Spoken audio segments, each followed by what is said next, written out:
President Trump faces midterm elections next fall. The U.S. Supreme Court is set to rule on whether his tariff scheme is legal or not. Is one strategy simply to wait him out, to let events potentially take over? Well, certainly a strategy is not to rush into a bad deal, and that's what we've been very disciplined about. And every week that goes by, the more that we're developing our economic strategy at home, the more we're developing those relationships abroad, the stronger we get. Carney does not raise his voice. He does not issue threats, nor does he feel the need to posture or perform toughness. He simply states plainly that with each passing week, Canada is not standing still. On the contrary, the country is becoming steadier, more resilient, better prepared, and more self-reliant. This is not the image of a nation that is anxious or shaken. It is the tone of a country confident in the path it has chosen. Donald Trump bets on pressure. Mark Carney bets on composure. And that composure is precisely the source of strength. This is also one of the central messages of the entire interview. For decades, Canada has relied heavily on the United States' security umbrella, from defense procurement and dependence on US-designed technologies to the assumption that Washington would always be there when needed. Carney is very clear that this era is drawing to a close. Canada is now investing in itself. Its domestic industry, national capabilities, and defense capacity are no longer symbolic or merely formal. They are being built into real, substantive strength, sufficient for the country to stand firmly on its own. So you gave the example, you prompted me on the defense spending, that $80 billion. That's an enormous amount of money. That's necessary to protect our Arctic. It's necessary to make sure the women and men of the Canadian Armed Forces have the right equipment.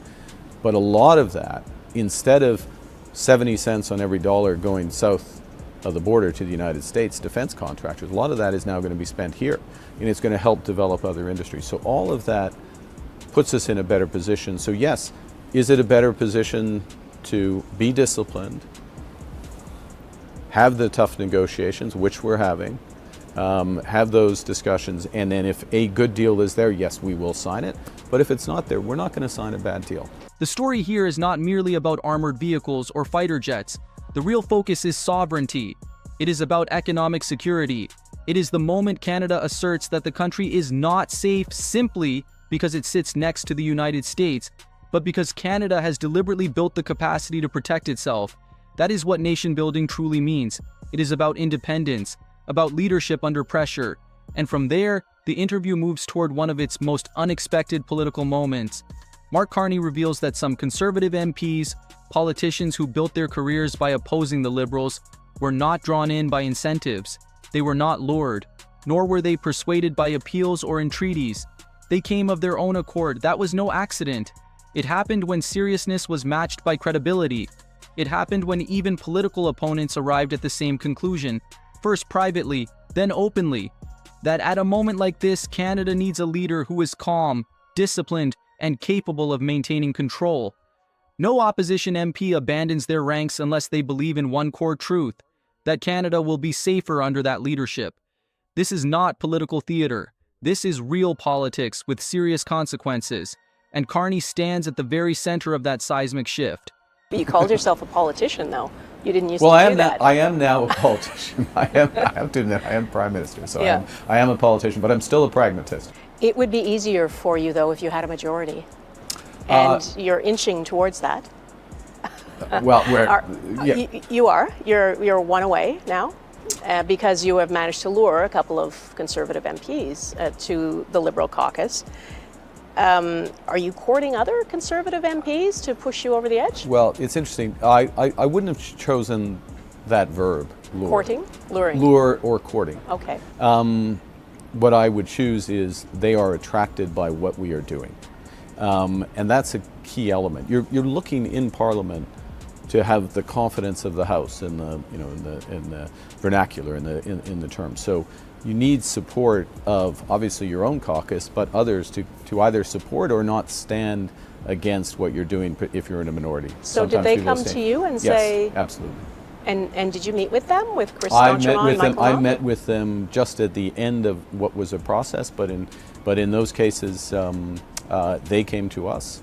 They were interested in, they were attracted by what the government is doing. This is a positive vote for the government, supporting the government at a crucial time for our country. And I'd underscore that there's a sense of responsibility that comes obviously with these roles. And we are in a better position as a country, my judgment, 9 months in to this government. Economy's better, we've got a plan, we're implementing that plan, we're making progress internationally, we're becoming more independent as a country. There's a moment in this conversation that genuinely shifts how the world views Canada. Frankly, it may be one of the quietest, yet most consequential statements Mark Carney has made since taking office as Prime Minister. For decades, investors, businesses, and governments around the world have almost instinctively looked to the United States first. That way of thinking became deeply entrenched. America led, everyone else followed. But that assumption is now beginning to unravel. Carney reveals a striking reality. Canada no longer has to go out in search of international partners. Canada is not pleading for capital. Canada is not waiting to be noticed. Instead, the world is actively turning toward Canada because of the stability it offers. Canada is a predictable country. Canada is a safe destination. Canada is governed by a government with a clear and long-term direction. While the United States under Donald Trump is caught in waves of tariffs, uncertainty, and political conflict, Canada offers something even more valuable: trust, consistency, and a sense of reassurance.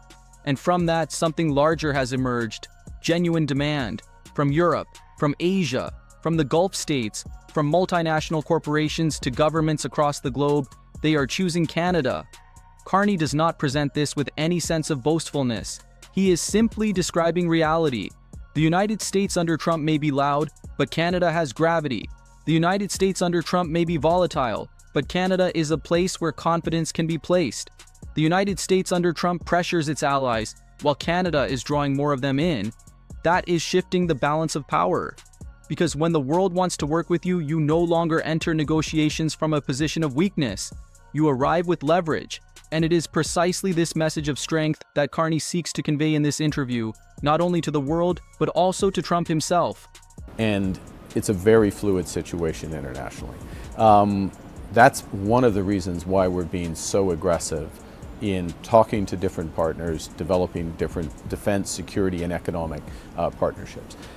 What I would say to Canadians, the good news is virtually everybody wants to do more with Canada.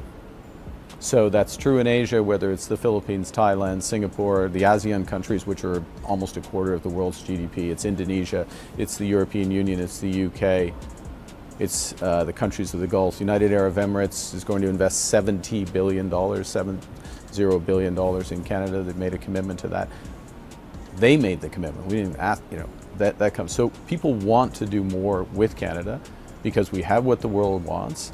We have the values to which most of the world aspires. We're a reliable partner, and we're an increasingly confident nation that has ambition. So people want to deal with us. Now, that is good for our economy, it's good for jobs, it's good for the future, it's good for our independence from the United States, but it also brings an opportunity to help shape a world that is more dangerous, more divided. And we see an example, I'll give you one example of that. We are a member of something called the Coalition of the Willing to support Ukraine. So the United States is not a member of the Coalition of the Willing supporting Ukraine. We are major European countries, Australia's in, United Kingdom as well. So we're helping to shape, to create the possibility of a lasting peace there through security guarantees and other support. In the end, the interview reaches its most tense point, where there is no longer any room for evasion or implication, but instead a direct and confrontational challenge. The journalist does not hedge. At its core, he asks whether Carney is contradicting himself. This is often the moment when many politicians lose their composure. They hesitate. They retreat into defensiveness. They allow emotion to override reason. Mark Carney does not. He remains calm. He responds directly and does not shy away from reality. He holds his ground. He does not deny an obvious truth. The world today still needs oil. Nor does he peddle comforting illusions of an instant transition. That process takes time. Instead, he lays out a clear course of action. It is about protecting the environment while also protecting the livelihoods of Canadians. It is about moving steadily toward cleaner sources of energy without turning one's back on present global realities. This is not performance. This is how leadership makes decisions. You may agree with his policies, you may oppose them, but one thing is difficult to dispute. He knows exactly what he is doing, and he is prepared to stand behind that choice. I do want to get to the question of the Memorandum of Understanding with Alberta for the pipeline. Do you look like a hypocrite for backing an expansion of the oil sands after spending so much of your career warning about the dangers of climate change? Well, not at all, because what I've said consistently is that the world is going to use hydrocarbons for coming decades under any scenario, net zero, 1.5 degree scenario, IEA's scenario. It's in the variance of 25, 30 million barrels per day of oil, down from 100, but still being used, first point. Second point is, what kind of oil or hydrocarbons are going to be used? Low cost, low risk, low carbon. Third point, low carbon, crucial.